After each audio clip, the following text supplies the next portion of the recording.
Buenas tardes, mi nombre es Luis Fernando Libreros, estudiante del curso Desafíos de la Educación Contemporánea, y en el día de hoy traigo una propuesta de actividades didácticas desarrollando estrategias innovadoras en la estrategia STEAM. Primero contextualicémonos y entendamos que STEAM es el acrónimo de Ciencia, Tecnología, Ingeniería y Matemáticas. Se trata de una integración de las ciencias con un enfoque de enseñanza basados en la interdisciplinaridad y aplicabilidad de los conocimientos de ciencia y matemática. Los proyectos y actividades propuestos bajo esta finalidad tienen como objetivo la aplicación de conocimientos científicos y matemáticos en un contexto vinculado a la tecnología y a la ingeniería.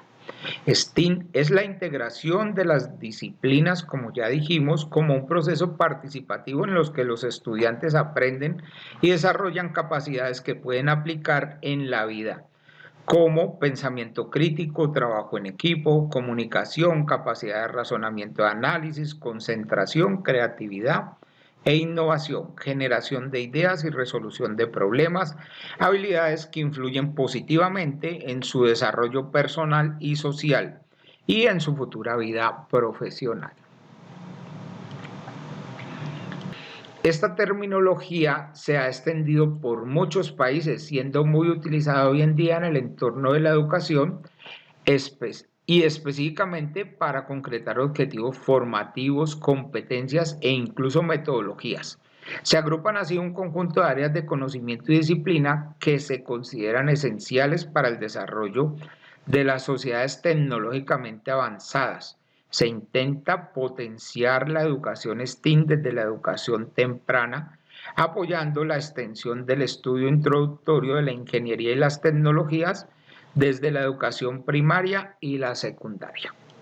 Bueno, un ejemplo práctico para la educación STEAM, entonces podría ser que los estudiantes hagan un análisis de la velocidad de fusión del hielo en distintas disoluciones.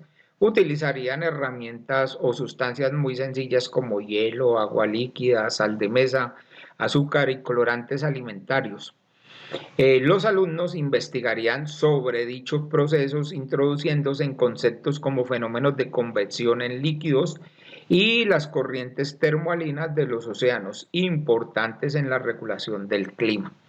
Entonces ellos, dentro de ese espacio investigativo y no solamente lograr que se generen este tipo de reacciones, pues van a tener que pensar un poco en qué es lo que está sucediendo al interior, qué es lo que causa, por ejemplo, la sal, que no está causando el azúcar, o hacer un cuadro comparativo, poder conocer las proporciones en que si yo tengo una solución con determinadas con determinadas proporciones de algunas de esas sustancias, el hielo se me va a derretir más rápido o más lentamente. Toda esta información pues va a motivar que ellos se cuestionen qué es lo que está sucediendo al interior de estas reacciones y qué es lo que está llevando este proceso a, a que esto ocurra. Dentro de todos esos análisis, pues habrán espacios matemáticos, espacios en la parte de ciencias, habrán espacios inclusive de análisis, de razonamiento, de pensamiento, de cuestionamiento, y esto hace que estemos involucrando pues cada una de estas áreas que se involucran en la educación STEAM. Otro ejemplo podría ser crear una actividad donde los aprendices razonen sobre por qué el agua salta sobre el aceite caliente y no al revés. Los alumnos deberán razonar sobre aspectos relacionados con la densidad de los líquidos, con la composición del aceite de cocina, con la temperatura de ebullición, con la polaridad y la miscibilidad, con temperaturas características del aceite, el punto de humo, el punto de ignición y temas de prevención de riesgo y seguridad como la forma de afrontar un incendio de aceites en la cocina.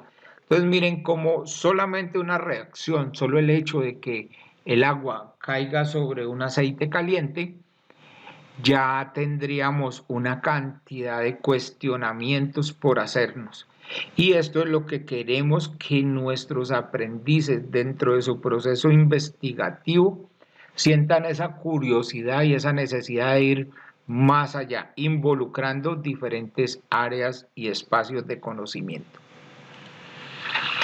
Y finalmente, pues quiero dejar una tercera actividad planteada, que sería una relación especial entre la química y la física, que se presenta en los efectos especiales en el cine. La curiosidad de cómo suceden estos elementos pueden generar una propuesta educativa donde se desbordará el estudio de efectos especiales usados en el teatro y en la cinematografía. Como por ejemplo cómo se hace la nieve artificial, cómo se logra el fenómeno de bruma o lo que llamamos normalmente neblina, ¿sí? Sobre el suelo, la invisibilidad de objetos, la simulación de sangre y la aparición, por ejemplo, del genio en una lámpara. Entonces, ¿cuáles son esos aspectos que involucran a la ciencia dentro de cada uno de estos efectos? Por ejemplo, llegar a la conclusión de que con hielo seco, la técnica más tradicional que se usa en el cine, pues consiste sencillamente en añadir agua al dióxido de carbono comprimido, conocido normalmente como hielo seco. Esto va a causar que el aire alrededor se enfríe y la humedad se condense muy rápidamente. Según la cantidad y la densidad de la niebla que se necesite, la temperatura del agua puede estar más o menos caliente. Mientras más caliente, pues más niebla se va a producir. Entonces este sería un ejemplo que los pondría a ellos o los llevaría a ellos a realizar pues diferentes tipos de análisis, tanto la influencia o la inferencia de la temperatura del agua como la concentración del gas a utilizar y cuáles serían los efectos que estamos logrando reflejar para ser utilizados dentro de esas actividades cinematográficas, por ejemplo. Otra de esas cosas que pueden causar mucha curiosidad son la forma de recrear heridas de forma instantánea. Entonces eso que en las películas se ve como tan real, que parece que realmente las personas estuvieran cortadas o heridas, pues sencillamente podrían concluir o investigar que impregnando la piel, por ejemplo, con tiocianato de potasio y el cuchillo sin filo con tricloruro de hierro. Durante la opción de cortar la piel, las dos soluciones producen una reacción que da como resultado una sustancia de color similar a la sangre. Entonces no es que apuñalen permanentemente ni hieran a una persona en una de estas escenas, sino que son reacciones químicas. Entonces, este tipo de ejercicios o de experimentos o de investigaciones pueden mover la curiosidad de los estudiantes y llegar a conclusiones muy significativas, inclusive poderse involucrar en ese mundo de la cinematografía tratando de descubrir el cómo y el por qué suceden esos efectos en estas películas. Bueno, no siento mal, les agradezco muchísimo su atención, que esté muy bien.